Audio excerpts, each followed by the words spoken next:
Tere taas, kulla tervisesõber ja tervisest hoolija. Aega on läinud palju ja meie viimasest kohtumisest ja kuna väljas on suur suvi ja alanud on täie hooga rannahooaeg, siis arvasin, et ei teeks paha jagada teile mõnda soovitust, mis kaasneb siis rannas viibimisega ja üldse väljas päikese käes viibimisega. Et on väga levinud päikesepõletused, mis on üldlevinud eestlaste hulgas. Kuna Eesti on Põhjamaa rahvas ja päikest on suvel vähe, siis eestlased väga ahnelt hakkavad seda kohe niimoodi nagu endale peale rebima ja sellest võivad tekkida siis põletused. Põletuse tagajärjel võivad tekkida villid ja villide tagajärjel tekivad armid, veel hullem, kui tekib nahavähk. Kuigi jah, armid näos kaunistavad meest ja kortsud näos kaunistavad naist, siis sellisel moel neid arme nagu enda näkku saada ei ole just kõige parem mõte. Ja nahavähk on muidugi selline loom, kes on väga salakaval. Tema ilmub väga väiksena, alguses on tema märkamatu, et tema sinu naha peal üldse elab. Ja kuna siis tema hakkab suuremaks kasvama ja tema muudkui kasvab ja märkamatult te ei panegi tähele, kui tema on juba kasvanud väga suureks. Ja kui tema on väga suur, siis on tema nii suur, et tema muutub juba ohtlikuks. Ja kui on ohtlik, siis tähendab, et on väga suur. Ja minul on siin üks nahavähk, mis ma sain naabrimehe käest. Tema sai küll sellest vähest lahti. Tema vähk oli sellise suurusega. Vaata, kui te nüüd võrdlete minu kätt, siis tema nahavähk oli ikka väga suur. Aga tema sai sellest täist niimoodi lahti, et tema läks nagu kivide vahele.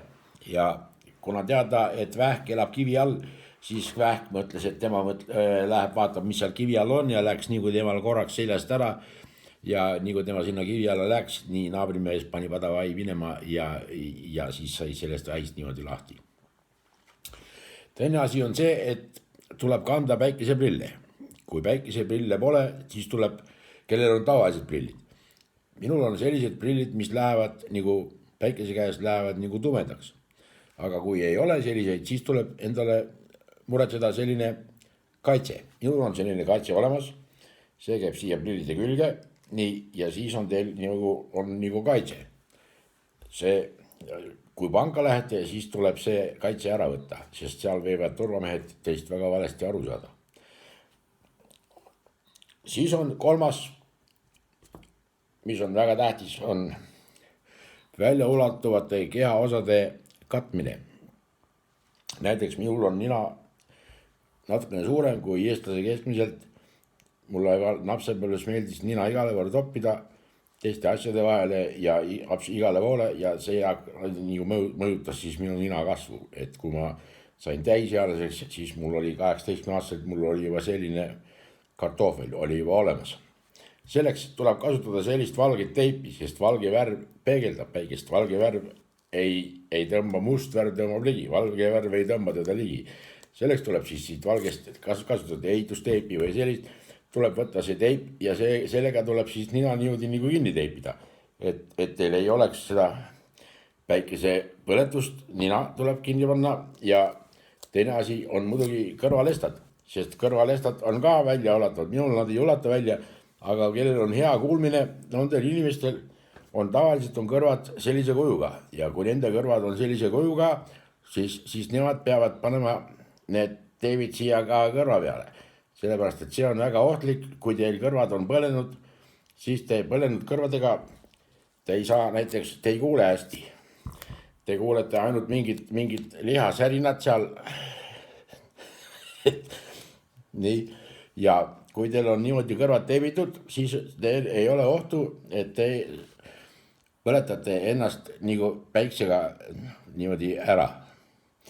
Aga kui see on juhtunud, näiteks nagu minul, et mina unustasin mütsi pähe panna ja minul põles siis tähendas minu peanahk sai tugevalt kannatada, siis selleks kõige sobivam on muidugi, oleks eelnevalt kasutada igasuguseid päiksekreeme, neid kaitsekreeme, aga kuna minul käepärast neid ei olnud ja ma läksin korraks välja, nii Iirimaa päike on üldse salakaval ja teda on vähe esiteks ja siis, kui teda on, siis tema lööb väga tugevalt ja kui mina olin väljas siin ümber maja niimoodi jalutasin ja toimetasin, siis tema lõi mulle kohe niimoodi tugevalt siia niimoodi ja mina tundsin, et minul nagu kärssab ülevalt, hakkas kärssama ja ära kärssaski, nii et antud hetkel on minul on nahk on kärsanud. Aga ma sain abi vanade eestlaste sellest võttest, et põlenud kohtade peale tuleb nagu hapukoort panna, et hapukoor aitab seda põletusvalu ja et te saate öösel magada ja aitab leevendada ja selleks minul on siis võetud, mul on Poola hapukoor, siin smetana 18% lahja küll, aga tugeva hapukoorega ei tohigi nagu panna, sest kui panete väga kõva hapukoore, määrite sinna sisse, siis see võiks muutuda ja pärast nii võib ja või niimoodi ette. Selle me teeme lahti, siin on koor sees, ma loodan, et on sees koor ja siin on täitsa koor sees ja kui teil on, oleneb muidugi põletusastmest, kui on esimene, teine ja kolmas aste, kui on esimene aste, siis tuleb hästi vähe nagu kasutada, aga minul, kuna on kolmas aste, siis tuleb seda koort tuleb kasutada natukene teistmoodi, et ei oleks pärast komplikatsiooni.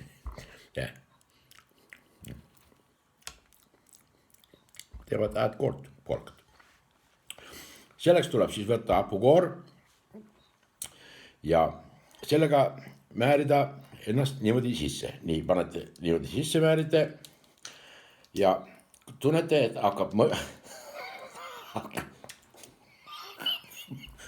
mõjuma, siis lasete sellel hapukoorel olla tund aega, siis pesete ära ja siis lähete arsti juurde, et teie nahk on põlenud. Ma soovitan kena suve ja toredat puhkust kõigile.